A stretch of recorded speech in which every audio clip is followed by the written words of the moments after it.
verdade, assim, como naquela época eu não tinha o entendimento de fé e do mundo espiritual como eu tenho hoje, então, se você me perguntasse isso antes da minha conversão, eu ia te dizer que foi um acidente, sim, até porque vamos dizer, humanamente falando, a pessoa que foi lá fazer a balística, sei lá como é que chama, né, a perícia toda, falou, olha, não se preocupe, não tem como, pela maneira que ele deu um tiro aqui e saiu do outro lado, enfim, ele falou, não tem como, isso foi, vamos dizer, o tiro que saiu pela culatra. Ele não tinha experiência com arma, e acho que ele foi fazer alguma coisa que ele não tinha o domínio, e enfim, isso é a explicação humana, lógica, né?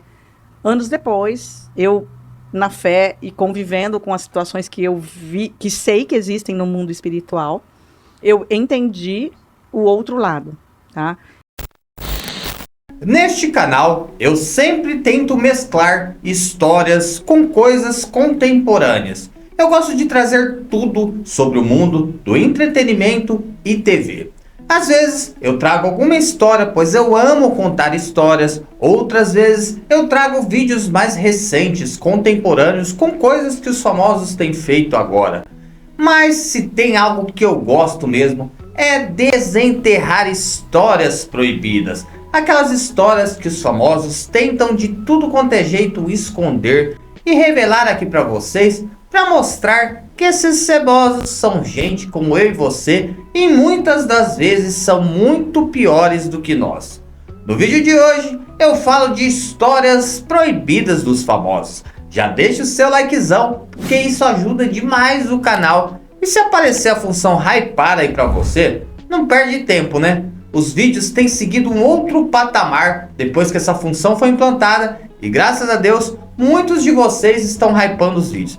Muito menos do que eu gostaria, né? Porque um vídeo tem uma média aí de 20 mil likes, tem apenas 5 mil hypar. E a mesma coisa, apertou o botão de like ali, aparece o hypar. Por que você não tá hypando, hein? Tô ficando bravo com isso. Brincadeira, minha gente. Vocês já sabem, né? Depois da vinheta, eu conto tudo pra vocês.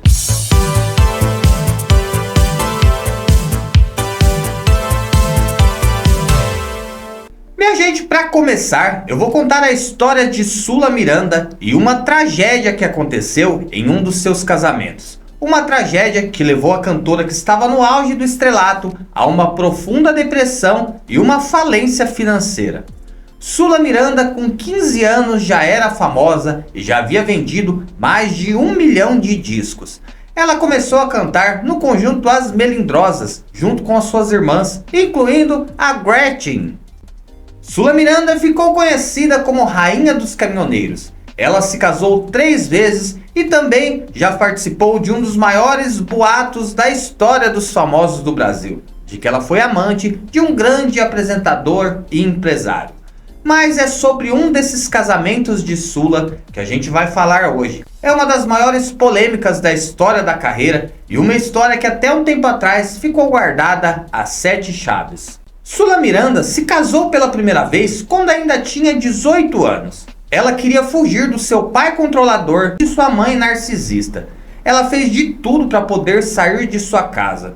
Só que o casamento não deu muito certo. Ela disse que, embora tenha se casado virgem e feito tudo certinho, o casamento dela não deu certo por conta de ciúmes e falta de amor. Com 23 anos, ela já estava separada do primeiro marido. E foi aí que ela resolveu investir na sua carreira solo. Logo ela ficou famosa, se tornou a Rainha dos Caminhoneiros. Mas, minha gente, nem só de flores viveu a vida da cantora, apresentadora e empresária Sula Miranda. Bom, minha gente, como eu disse, a Sula foi cantora, apresentadora e empresária. No período em que ela se separou do primeiro marido, ela lançou uma grande grife de roupas. Essa grife, inclusive, vestia o Gugu Liberato e todas as bailarinas do programa Sabadão Sertanejo. Chegou a ter mais de 40 lojas franqueadas e mais de 32 lojas próprias. Ela estava muito famosa e muito rica. Foi então que ela conheceu o empresário musical Luiz Flávio Rocha. Luiz Flávio Rocha começou a empresariar a carreira de Sula Miranda, mas diz que logo os dois se tornaram confidentes. Diz que ele chegava para ela e falava: Sula, Minha mulher sua não quer afogar o biscoito comigo, tô tão chateado. Acho que ela não gosta mais de mim, mas também não gosto mais dela, Sula.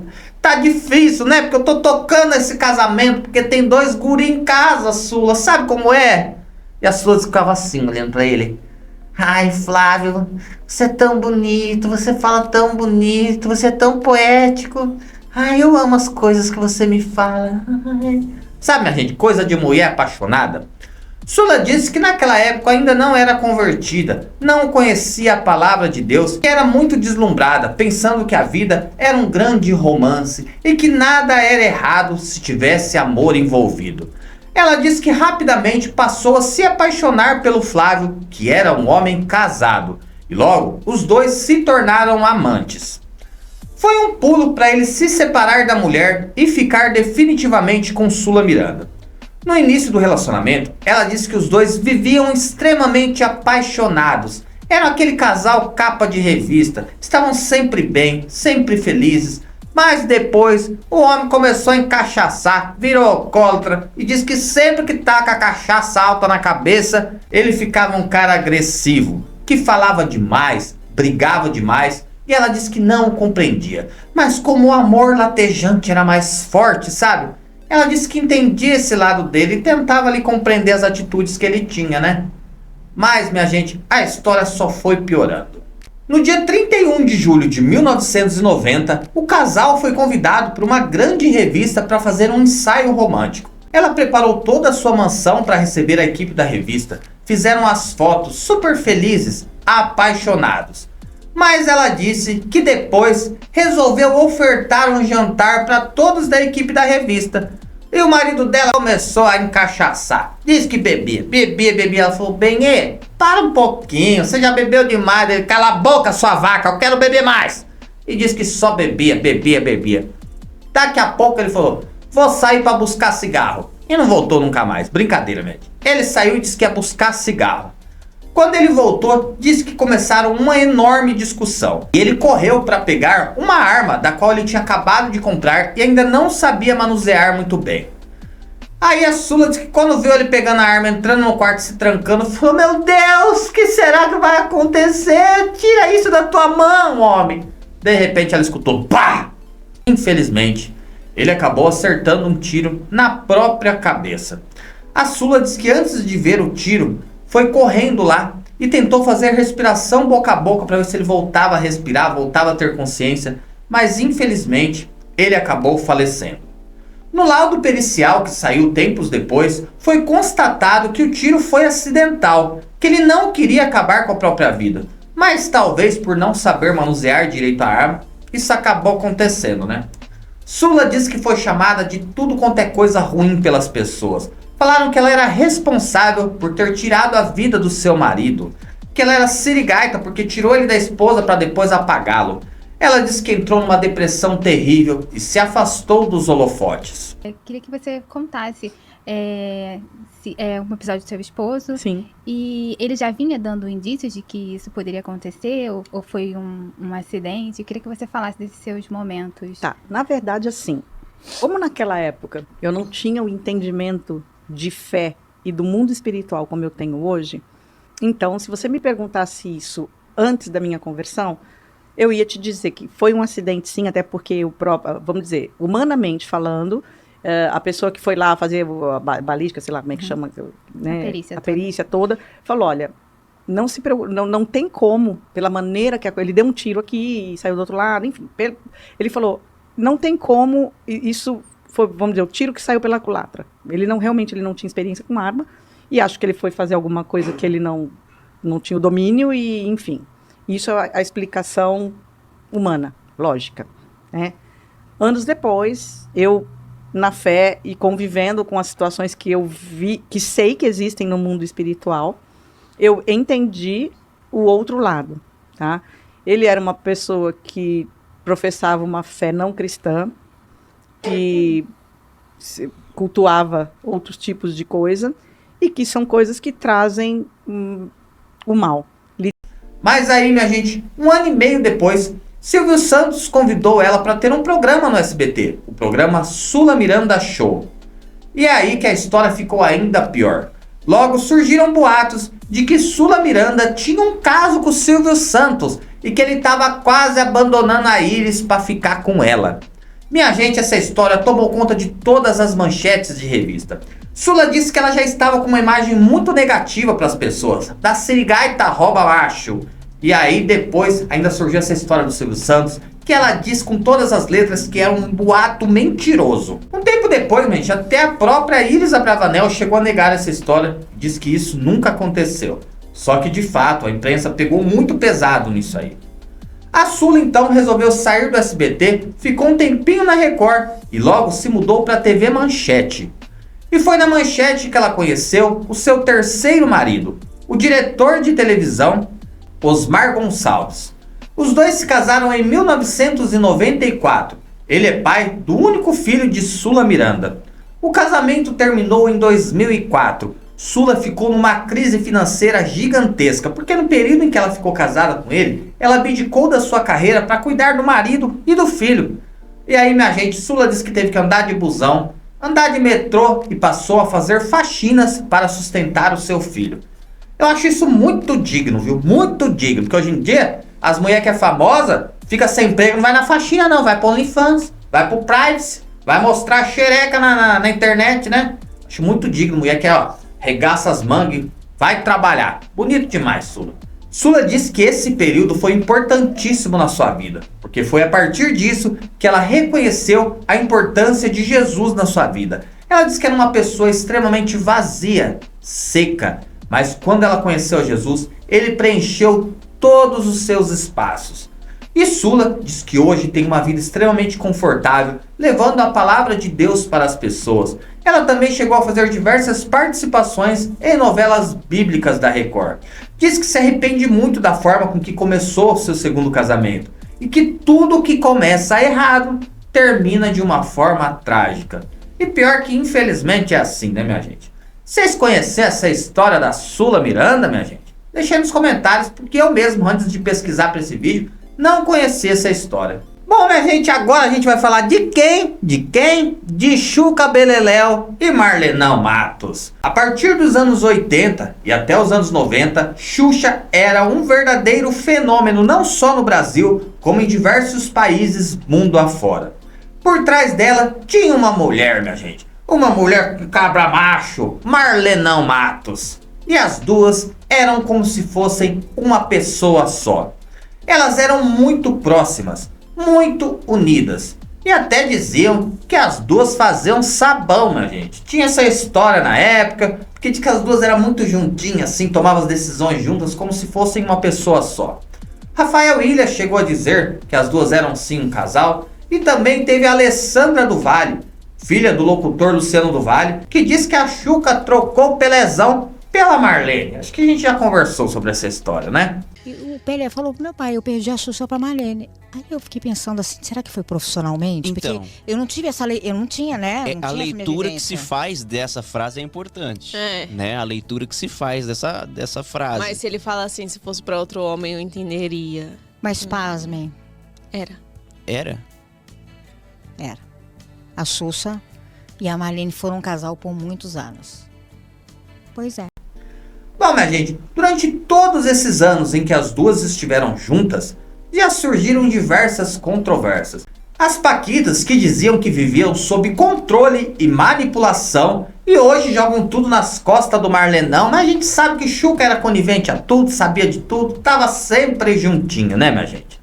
Tem a história do Pelé, né, que a Alessandra mesmo já falou, que diz que terminou a história com a Xuca por causa do Marlenão. E um fato interessante é que o Pelé faleceu sem nunca ter voltado a falar nem com Xuxa, nem com Marlene. A história já é terrível por si só, né? Mas, minha gente, as duas histórias que eu vou contar hoje, uma é a respeito de Xuca e uma das suas melhores amigas, a ex-paquita Andréia Sorvetão, e outra sobre a própria irmã de Xuca Beleléu. Xuca sempre teve diversas paquitas em seu programa, mas uma delas se destacava mais do que as outras. Era Andréia Sorvetão, que depois se casou com o cantor Conrado.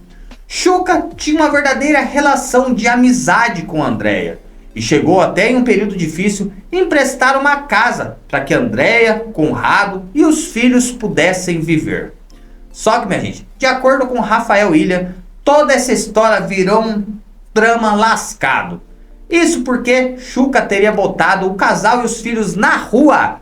Tudo isso porque Andréia Sorvetão virou cristã e mulher conservadora. Xuxa emprestou uma casa para que o casal morasse. Certo? Xuxa emprestou uma casa para que o casal morasse. E depois dessas coisas, essas divergências, essas discussões políticas, certo? Xuxa pôs o casal e seus filhos para fora dessa casa, tá? E além, você acha que acabou por aí? Poxa, puta sacanagem pegar por causa de coisa política.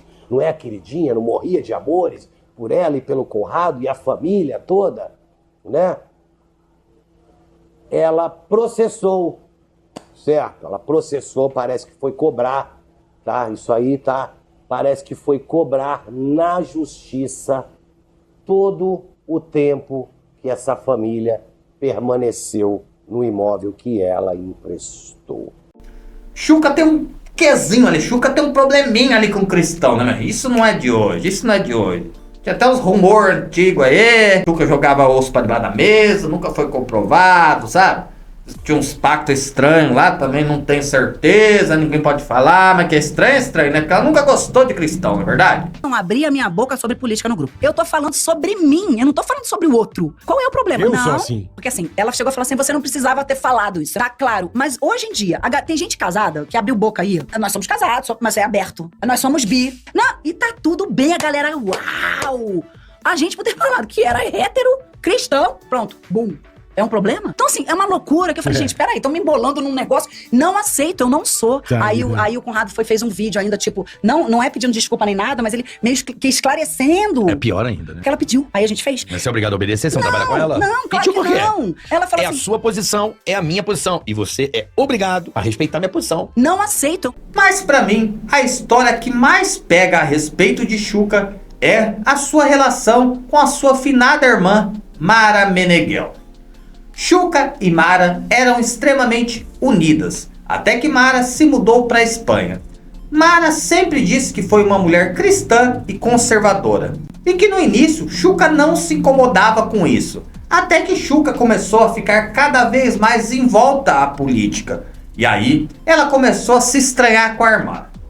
Aí diz que um dia a Xuca bloqueou a própria irmã nas redes sociais porque a irmã pensava diferente dela e a irmã tinha um espectro político de direita e a Xuca é de extrema esquerda.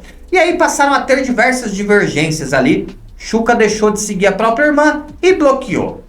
Só que, minha gente, a irmã da Xuxa acabou ficando doente, ficou muito doente, internada e ficou numa cama de hospital. E teria solicitado ali a visita da sua irmã.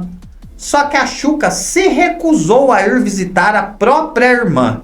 E no mês de fevereiro do ano de 2023, Mara Meneghel acabou falecendo de embolia pulmonar. E o mais estranho nessa história toda é que ela faleceu com as duas brigadas, minha gente.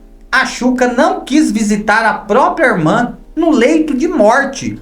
Tudo isso por conta de questões políticas. Tudo foi inesperado. Foi assim de uma hora para outra. E a sua irmã Mara, havia um tempo que vocês não se falavam muito bem, não Porque é? ela era bolsominion.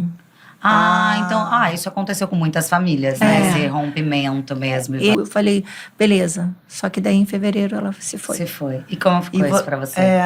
Aí eu já recebi a ligação que ela teve uma parada respiratória. E aí depois... foi inesperado. Inesperado.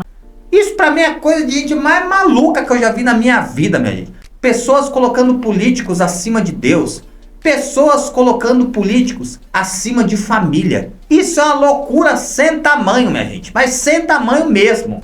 Minha gente, da minha família eu tenho de tudo. E eu respeito a opinião das pessoas, mesmo que eu não concorde. Sabe por quê? Porque o amor de família tem que estar acima de qualquer coisa. Tem gente que tá deixando a Deus, deixando de frequentar a igreja por conta de política. Isso é uma coisa tão de gente louca, sabe? Gente surtada, minha gente. Mas quem faz isso, né? Vai se ver depois com Deus. Bom, minha gente, agora a gente vai falar do Dapenão. O Dapena anunciou recentemente que está de saída do SBT com menos de 6 meses de casa. Tudo isso porque ele não se conforma com uma mudança de grade proposta por Dani Bey, a Daniela Beruti, filha do Silvio Santos. A Daniela Beruti, minha gente, vai transformar o programa Tá Na Hora com o Datena em um programa local, que vai ser transmitido apenas para a capital paulista. Datena não aceitou isso e disse que estava sendo rebaixado. Fora isso, ele ficou muito revoltado com a contratação da Abate, minha gente, porque a Abate foi contratada pelo SBT e pela volta de Cristina Rocha, que vai voltar a assumir as tardes da emissora. Ele saiu, minha gente, pela porta dos fundos, fez assim, ó, pro SBT e vazou. E agora, minha gente, Datena tá fechando contrato com a Rede TV. Não tá reclamando que o SBT não tinha estrutura que ele gostava. Vai pra Rede TV. Geraldão Luiz disse que o programa dele, o último que tava lá na Rede TV, tinha cenário de papelão. Vão dar pro Datenão um chroma key, sabe? Um fundo verde. Pra ele ficar na frente. Deixa de ser besta, homem. Mas é bom que o Datena tá na hora de aposentar já, né, meu? Ele já vive se cagando no palco, dando cadeirada nos outros. Esse homem já tá surtado, batendo na nave faz tempo, né não? Mas, minha gente, essa história que eu vou contar do Datena é uma história que aconteceu no ano de 2019. Ele apresentava o programa Agora é com Datena na Band. Vocês lembram disso, né? Era um programa de domingo, de auditório. E uma das suas repórteres, a Bruna Drius, que também trabalhou com ele no Brasil Urgente, acabou fazendo uma queixa de Datena. Ela disse que o Datena queria, ó, dar umas buzinadas nela, se é que vocês me entendem, sabe? Em janeiro de 2019, a repórter Bruna Drius procurou o Ministério Público de São Paulo, dizendo que tinha sofrido assédio do apresentador José Luiz Datena. Ela disse que ele vivia falando para ela que não se conformava com uma mulher tão linda, gostosona, estar namorando uma mulher, e que isso era um desperdício. Fora isso, disse que o apresentador ficava falando para ela direto que ele, ó... Tenho vergonha de falar isso, minha senhora, sabe? Mas que ele brincava com os dedinhos ali, pensando nela. Diz que toda vez que ele tocava no braço dele, ele lembrava: ai, Bruna Drius, ai, tô pensando em você. Diz que era uma coisa terrível, né? E aí ela falava: Datena, vamos ser profissionais, Datena. Eu gosto de trabalhar com você, mas desse jeito não dá. Até que diz que em junho de 2018, ela foi gravar uma reportagem externa do programa Agora é com Datena. E os dois depois foram para um barzinho. Na verdade não tava só os dois, né? Tava a equipe toda. O Datena já tava alto de cachaça, né? Me dá imagens, me dá imagens, me dá imagens. Bruna Drius, você é maravilhosa, maravilhosa. Tô louco pra ganhar com você, Bruna Drius. Você é maravilhosa. Os caras ficavam menos Datena, menos gente profissional. Profissional dada. Me dá imagens que eu vou levar essa mulher pro motel hoje. Vou levar ela pro motel. E aí, minha gente, começou a cantar a mulher, disse que fazia várias grosserias com ela, sabe? Querendo cavucar a mulher de tudo quanto é jeito. E ela falando que não queria. Ai, se dá pena ceboso, nem de homem eu gosto de ficar aguentando esse ceboso dando investida em mim. E foi até o Ministério Público. Isso virou um escândalo na época.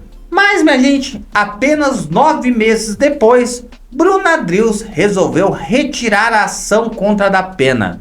Ela fez um depoimento registrado em cartório, dizendo que tinha mentido sobre tudo e que inocentava o Datena e que nunca tinha passado por isso.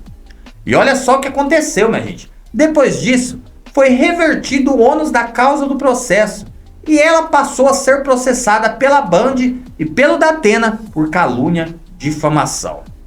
Meses se passaram e ela disse, minha gente, que foi coagida a retirar a ação e foi coagida a inocentar o Datena. Tudo isso porque ele era muito maior do que ela e ela ia sair prejudicada nessa história de todas as formas. Minha gente, vocês acham que aconteceu ou não aconteceu, hein? Diferente da história da Juliana, sabe, lá do De Noite, que não tem pé nem cabeça, que é ingrata pra caramba. Dessa menina, não sei não, tô achando que calaram a boca dela, hein? Não sei não, o que vocês estão achando, hein?